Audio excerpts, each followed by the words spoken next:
આરટીઈના વિદ્યાર્થીઓનું પરિણામ અટકાવતા નોટિસ સામે આવી છે। 143 વિદ્યાર્થીઓના પરિણામ અટકાવતા ઉદ્ગમ સ્કૂલને નોટિસ આપવામાં આવી છે। અમદાવાદ જિલ્લા શિક્ષણ અધિકારીએ શો કોઝ નોટિસ ફટકારી છે। વિદ્યાર્થીઓના પરિણામ તાત્કાલિક આપવા ડીઈઓનો આદેશ છે। આરટીઈના વિદ્યાર્થીઓ સાથે ભેદભાવ થશે તો કાર્યવાહી કરવામાં આવશે તેવું ડીઈઓનું નિવેદન સામે આવ્યું છે।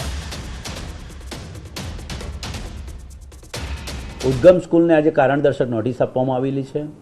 ઉદ્ગમ સ્કૂલ દ્વારા સંચાલકો દ્વારા અહીંયા એક રજૂઆત આપી હતી અને દરખાસ્ત કરી હતી કે અમારી શાળામાં 143 જેટલા વિદ્યાર્થીઓ આવક જે સરકારે નક્કી કરેલી છે 1.5 લાખ તેનાથી વધુ આવક ધરાવતા છે અને આરટીમાં અભ્યાસ કરે છે।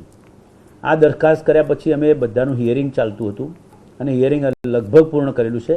હજુ કેટલાક ગેરહાજર રહેલા જે વાલીઓ હતા તેમને હિયરિંગ માટે બોલાવવાના બાકી છે।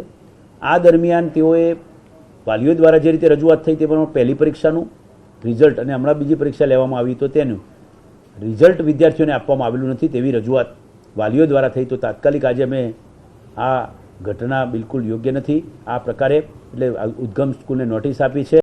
વાલીઓને તાત્કાલિક આજે જ પરિણામ આપી દેવા માટે સૂચના આપી છે। રાજ્ય સરકાર દ્વારા ભરતીના દ્વાર ખોલવામાં આવ્યા છે। 10 વર્ષમાં વિવિધ વિભાગોમાં ભરતીનું આયોજન કરવામાં આવ્યું છે। 10 વર્ષમાં કુલ 1,56,417 જગ્યાઓની ભરતીનું આયોજન કરાયું છે। પહેલી જે રીતે ફેબ્રુઆરી 2023 સુધીમાં 1,67,295 ઉમેદવારોની ભરતી કરાઈ। છેલ્લા 2 વર્ષમાં સરકાર 35,038 કર્મચારીઓની નિમણૂક કરી હોવાનું સામે આવ્યું। વિવિધ ભરતી બોર્ડ દ્વારા 2024માં 21,084 જગ્યાઓ પર ભરતી કરવાનું આયોજન કરવામાં આવ્યું છે। વર્ષ 2024થી 2033 સુધી ભરતી કેલેન્ડર બનાવવાની પ્રક્રિયા ચાલુ કરવામાં આવી છે।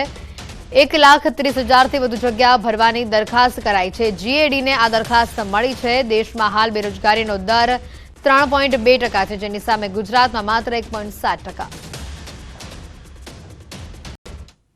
1,67,255 ઉમેદવારોની પસંદગી કરી છે અને વર્ષ 2024થી 2033ની પણ તૈયારીઓ આપણે ચાલુ કરી છે। ભરતી કેલેન્ડર બનાવવાની પ્રક્રિયા ચાલુ કરી છે અને અત્યારે હાલ ચાલી રહી છે, જેમાં અંદાજિત 1,30,000 ઉપરાંતની જગ્યાઓ ભરવા માટે વિભાગોની દરખાસ્ત જીએડીને મોકલી આપવામાં આવશે। સરકારના પ્રવક્તા ઋષિકેશ પટેલનું નિવેદન સામે આવ્યું છે। બેરોજગારીના આંકડાઓ ખોટા અને ભ્રમ ફેલાવવાના છે। બેરોજગારીના આંકડા ખોટા બતાવાયા હોવાનું તેઓનું નિવેદન સામે આવ્યું। અને રાજ્યમાં છેલ્લા 2 વર્ષમાં માત્ર 32 ઉમેદવારોને સરકારી નોકરી મળી છે એવા સમાચારો જે પ્રિન્ટ મીડિયામાં અથવા તો એ ક્યાંક વિધાનસભાના માધ્યમથી કોઈ કોંગ્રેસના સભ્યના પ્રશ્ન પૂછવાના કારણે જે સમાચારો પ્રસારિત થયા છે ક્યાંક ને ક્યાંક એ ભૂલ ભરેલા છે। ગોધરામાં સરકારી સંસ્થામાંથી અનાજ ચાઉ કરી જવાના કેસમાં એક નવો વળાંક સામે આવ્યો છે। અનાજની દુકાનના સંચાલકો દ્વારા ડુપ્લિકેટ સોફ્ટવેર બનાવીને અનાજ ચાઉ કરવાના પ્રકરણમાં જિલ્લા પુરવઠા અધિકારીને પોલીસ ફરિયાદ નહીં કરવાની ટેલિફોનિક ભલામણ કરવામાં આવી હોવાનું સામે આવ્યું છે। ભલામણ કરનાર ભાજપના હોદ્દેદાર હોવાનું સામે આવ્યું છે। નરેન્દ્ર મોદી વિકાસ મિશનના પ્રમુખ બોલું છું તેમ જણાવીને જિલ્લા પુરવઠા અધિકારીને સમગ્ર મામલે પોલીસ ફરિયાદ નહીં કરવા માટે ટેલિફોનિક ભલામણ કરવામાં આવી। ગરીબોનું અનાજ ડુપ્લિકેટ સોફ્ટવેરની મદદથી સગેવગે કરવાના ગંભીર ગુનામાં પોલીસે ફરિયાદ ન કરવા 8264711111 આ મોબાઈલ નંબર પરથી ભલામણ કરવામાં આવી હોવાનું સામે આવ્યું। ભલામણ કરવા માટે આવેલા ફોન નંબરની તપાસ કરતા ફોન નંબર રામસિંહભાઈ કરંગિયાનો અને રામસિંહભાઈ કરંગિયા નરેન્દ્ર મોદી વિકાસ મિશનના ગુજરાત પ્રદેશના પ્રમુખ હોવાનું પણ સામે આવ્યું।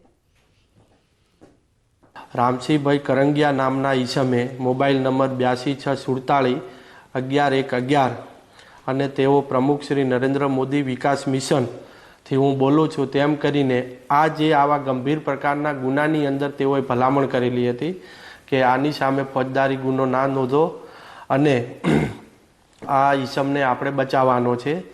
આવી ખૂબ જ કહી શકાય કે ભલામણ ન કરવી જોઈએ તેવી ભલામણ તેઓ કરેલી હતી અને આરોપીને બચાવવાનો પૂરો પ્રયત્ન કરવામાં આવેલ હતો।